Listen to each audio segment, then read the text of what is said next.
Hi, this is Roger, thanks for dropping by.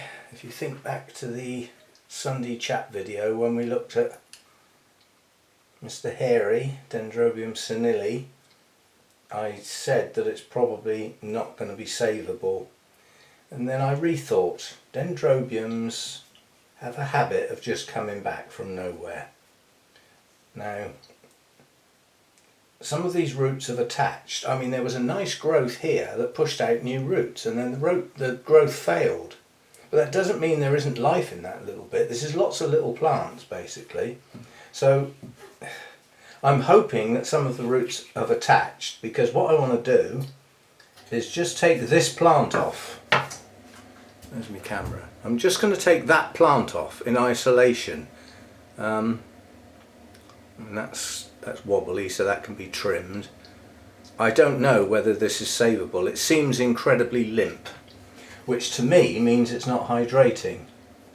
But then it is winter and it is dormant. So I'm just going to snip a few of these ties and just see if I can lift this bit off. Well, which I can.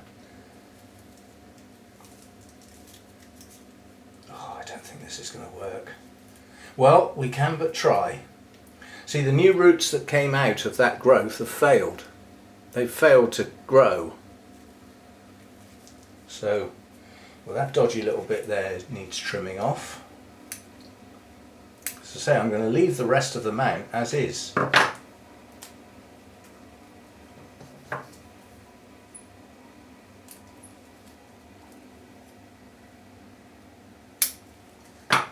So that's all I'm left with.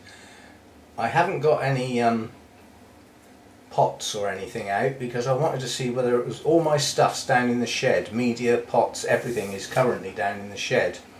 I didn't want to go and get all that if it wasn't necessary. I think that might be savable.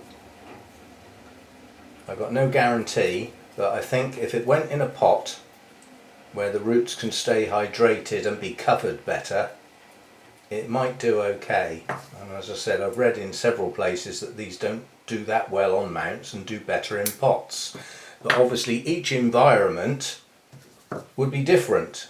You know, some people's mounted orchids might be an incredibly dry environment and just not working very well.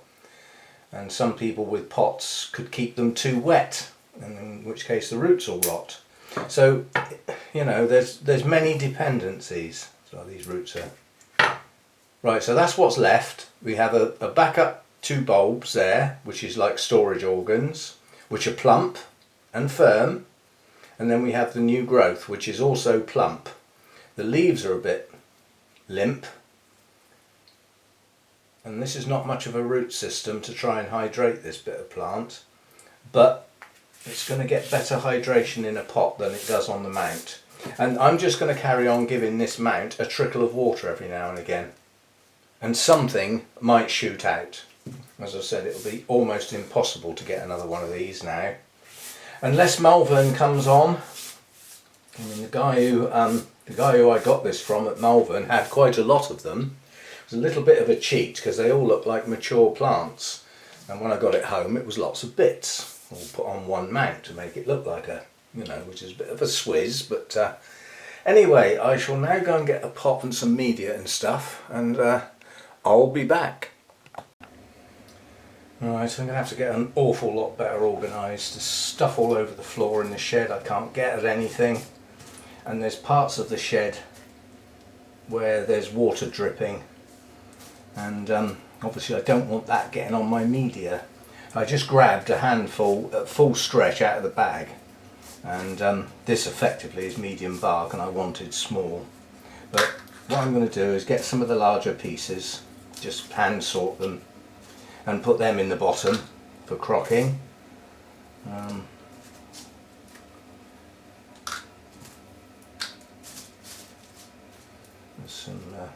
There's all sorts here. But some of these larger flaky bits will break into smaller pieces.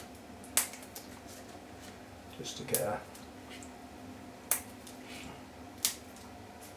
It shows you that this is not very hard bark, this stuff, compared with that really large stuff that I got that time. That's not repeatable. I don't think the person who sold that's ever going to get it again. One off. And again, even bark is subject to rules and regulations crossing borders now we're out of Brexit. You know, what type of tree did it come from? Were the trees chopped down just to get the bark? You know, so all this sort of nonsense comes into play. But there again, there are unscrupulous people that would do that sort of thing to make a quick buck. That's why the rules are there. Anyway, that's what this is getting. And what I'm going to do to make a mix effectively is chop up some of the Welsh moss into small pieces so that they will mix in well. And that will just hold some moisture in around the bark.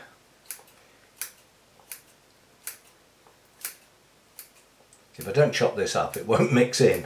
It's so coarse that it really is not very bendy.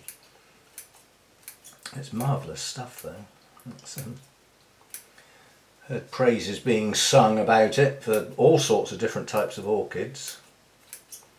And certainly on a mount, the one good thing that if it's alive and you don't kill it is that there'll always be airspace. There'll always be air and moisture, which you can't say necessarily with the zombie moss because it compacts over time, and then because it started out dead in the first place, it does tend to remain dead most of the time, and it decays and it goes off. So that's my mix. It's a chopped up moss with bark.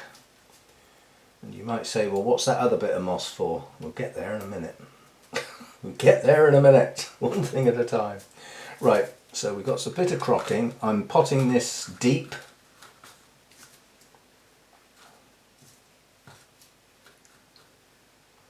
I'm just going to sit that on the surface like that, and then just put some more media gently round those roots, which includes some of the moss. I'm not pressing it down hard. If it does start to shoot out roots, then they'll start to grab onto things, and then it can be pushed down harder and they'll have something to bite into. But I just want this to stay moister permanently than it was before, and we'll see if it will pick up. And then this moss goes on the top, and there's a very good reason for that. It'll hold the moisture in and stop it evaporating so quick.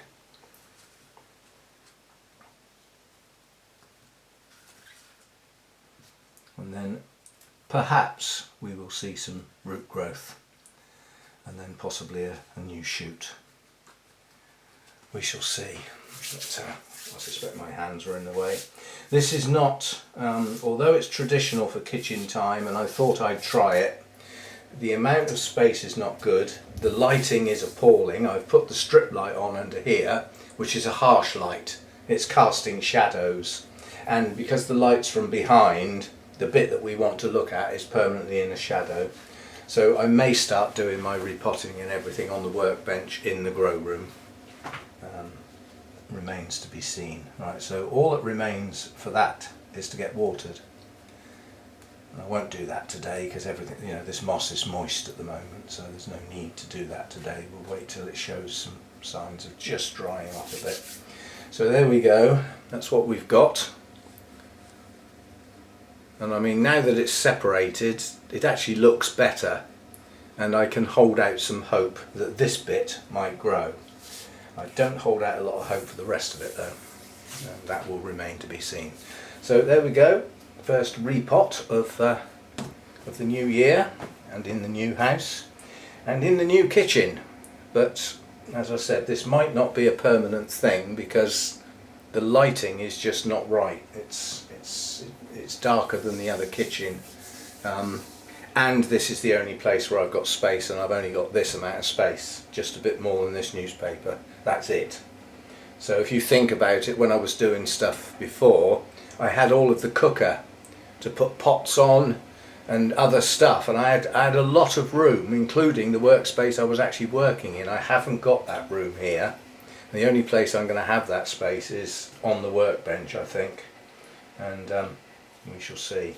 But I need to get that shed sorted out. I'm going to have to buy some shelves. I was hoping not to spend any money for a month or so, but I need some shelving to get the stuff up off the floor on the far side of the shed where the water doesn't drip, because it only seems to be coming in one place, and I just need everything up off the floor so that I can get at things and find things. At the moment I can't get in there. All of the floor is covered in pots, you know, where I had to take the crates back to Ken. They were all in the crates. Well, they're not now. All over the floor, and some of those tall stacks of pots have fallen over. And a set of shelves like the workbench. So that workbench was actually a 5-shelf unit, and I only used 3 of them. Well, I've now used the 4th piece of wood to replace the bottom shelf that was rotten, and I think if I got another one of those, a 5-shelf unit of that size in the shed, virtually everything can come up off the floor and be accessible. So that's what we might do. Anyway, that's this done, and see you next time. Thanks for dropping by.